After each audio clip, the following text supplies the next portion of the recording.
저는 요즘 TV를 볼 수가 없어서 유튜브 방송을 보기는 했지만 개인이 방송을 할 수 있다는 것을 얼마 전에 알았습니다. 하도 세상 돌아가는 꼴이 답답해서 개인도 유튜브 방송을 할 수 있구나 하는 걸 알고서 오늘 방송을 처음 해보는 것입니다.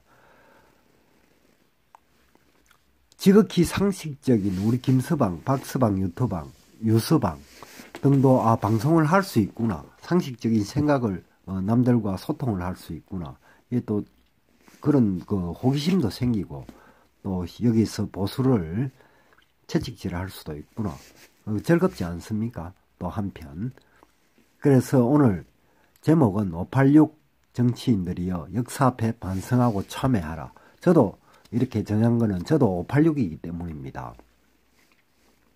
박근혜 대통령이 조직화된 군중들의 선동과 방송의 거짓 보도에 의해서 그리고 또 무능한 보수 같은 당의 분열로 탄핵을 당하고 나서 대한민국 헌정사상 처음이죠. 지금 대한민국에서 벌어지고 있는 정치, 안보, 경제, 외교, 사회 모든 분야의 참상이 참으로 목불인견이지 않습니까? 물론 오늘날 문재인 정부의 집권은 이명박 박근혜 정부의 무능한 정치 경제적 운용에서도 비롯되었다고도 볼 수 있는 측면이 많습니다. 지금 정권과 손잡은 시민단체, 노조, 정교조 지도부, 언론노조, 심지어 종교, 문화계까지 거철옹성같이 경고함은 광우병 선동에서 볼 수 있듯이 우리가 보여주지 않았습니까? 광우병 선동에서 거짓 선동, 조직화된 군중들에 의해서 정부나 국가는 얼마든지 흔들릴 수 있다는 것을 그때 우리는 보았죠. 그럼에도 불구하고 이명박 박근혜 정부는 적진을 깨트릴 정책 운용이라든지 그런 것은 신경도 안 썼습니다. 또는 피하거나 또 떡을 주어서 대충 이들 반대파들과 같이 붙어먹고 또 사회경제적 정책 운용을 통해서 이들을 물리칠 성과 자체를 거두지도 못했죠. 즉 성장적 경제정책의 운용 등을 통한 고용 확대, 또 젊은 층들의 지지를 모을 수 있는 주거 문제 등의 근본적 해결 방법에 대한 고민조차도 없었습니다. 고루하고 그저 무능한 보수정당, 웰빙정당, 꼰대정당, 민심과 동떨어진 집권당, 그저 같이 붙어먹고 특권을 함께 누리고 꿀 빨고 또 누려왔죠. 늘리고. 제 눈에 지금 사실은 여야는 YS, DJ 이후 노무현, 이명박 박근혜 정부 같은 똥밭에 그저 같이 뒹굴고 같이 저거들 꿀 빨고 자기들의 특권을 누리는 데는 손을 함께 맞잡아 오고 같은 이불을 덮고 같이 살은 놈들입니다. 우리 서민들을 위한 정책, 경제정책, 또 보다 진보된 문화정책, 사회정책 따위는 아예 없었습니다. 똑같아요. 지금 저 같은 586 세대들을 이서방, 박서방 사실은 TV를 보고 있습니까? 본지 오래됐습니다. 좀 상식이 있는 사람 같으면. TV 보면 요즘 방송에 온갖 yar라구전 정권의 나팔수 또라이 같은 놈들이 나와가서 떠들어대고 의용지식인들이 나와가서 별의별 허위를 퍼뜨리고 거짓 선동을 하고 지랄 발광을 다 해도 우리 세대들의 학자라든지 우리 선배 세대의 학자, 종교인, 언론인 시국선언 하나 안 나와요 요새. 이렇게 내 눈에는 내 같은 건전한 시민, 보통 시민들의 눈에 민주주의가 또 법치주의가 상권 분립이 무너지고 행해화되고 언론 자유가 무너지고 있는데도 말입니다. 대의민주주의의 근간인 의회의 반대파 세력을 대통령 2명을 비롯해서 백수십 명을 구속하고 대법원장까지 잡아였고, 여러분 이게 공포정치를 오싹하지 않습니까? 공포정치다. 적폐는 적어들 몇십 년을 같이 누리고 헤쳐먹었으면서 말입니다.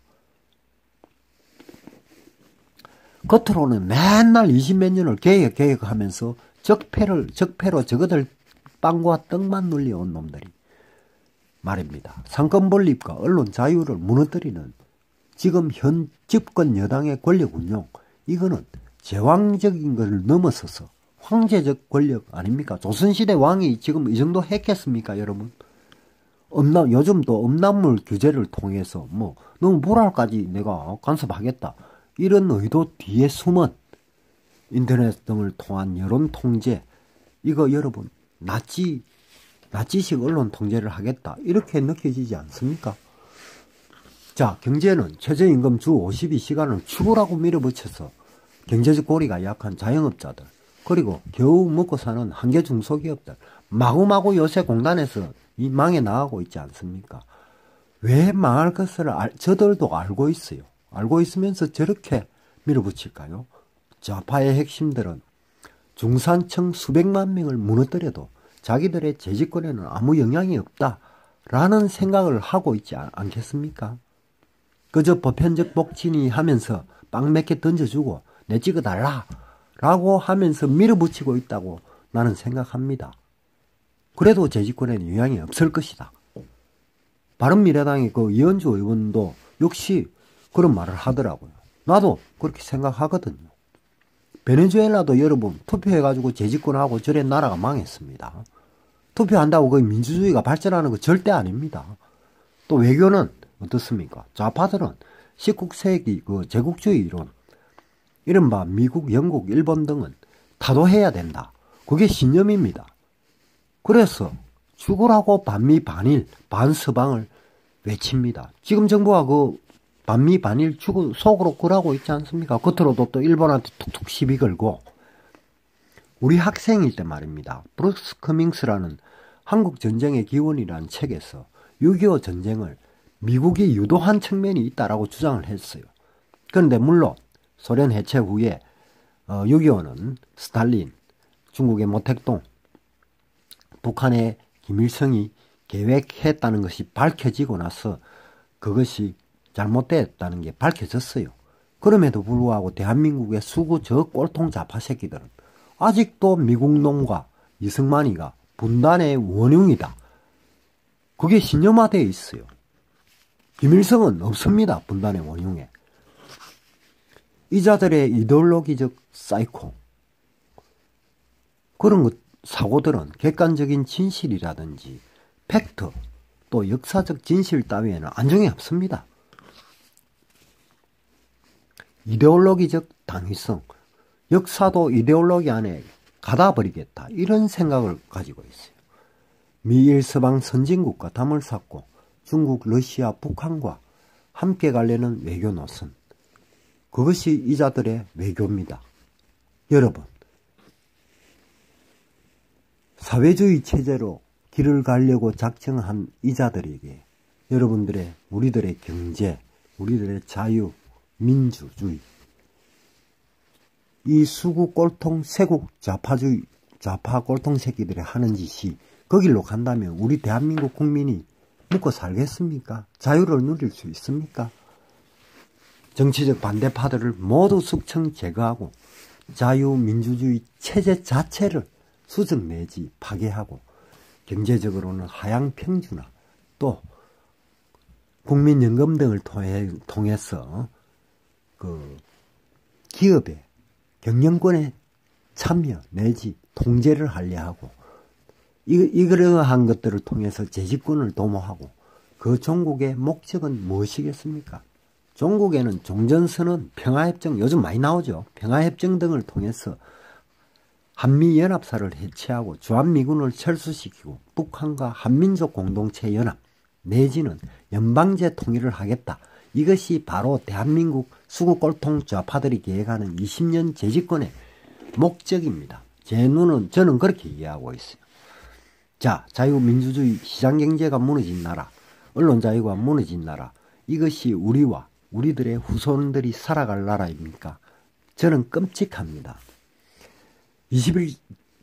이승만 초대 대통령은 민주주의를 생전 처음 본 그 국민들한테 남녀 보통선거를 통해서 서구식 민주주의를 도입을 했고, 또 독재의 온갖 오명을 뒤집어 쓰고도 산업사회를 일으킨 박정희 대통령, 차가 다니고 고속도로를 통해서 무역을 하고 기업을 일으키고 산업을 일으켜서 오늘날의 경제적 토대를 만들었습니다.